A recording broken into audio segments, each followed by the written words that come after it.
Un homme de 65 ans vit avec une déficience intellectuelle en phase avancée.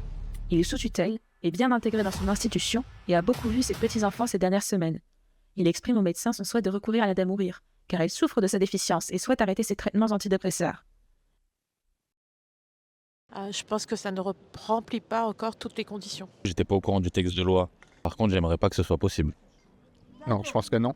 S'il est sous tutelle, ça doit pas être possible. Si elle est sous tutelle, normalement, il faut qu'elle demande à son tuteur. Je pense pas quand même. Le fait d'avoir précisé qu'il a vu ses petits-enfants au cours des derniers moments, enfin des derniers mois, et qu'il était bien intégré, ça me paraît être des circonstances qui vont être un peu contradictoires. Non, du coup, s'il est sous tutelle, si c'est sa tutelle, je serais contre, je pense. Mais après, ça me remettra en cause toutes les possibilités de la tutelle, parce que si on fait ça, ça m'ouvrira des portes à d'autres trucs qu'on pourrait autoriser sans l'autorisation de la tutelle. J'aurais tendance à dire oui du coup, en fonction de ce qui est noté dans la loi. Après, s'il est sous tutelle, je me dis que oui, mais sous certaines conditions, avec l'accord de la tutelle. Moi, mon avis, c'est que si quelqu'un est sous tutelle, c'est quelqu'un qui n'est pas forcément capable de prendre des décisions pour lui-même, a fortiori une décision aussi grave. Après, je sais pas comment dire ça. Moi, je vous dis pas ça sur un ton moralisateur en disant il faudrait faire ci, il faudrait faire ça, parce que je pense qu'il faut aussi savoir se mettre à la place de ces personnes et comprendre la situation qu'ils vivent.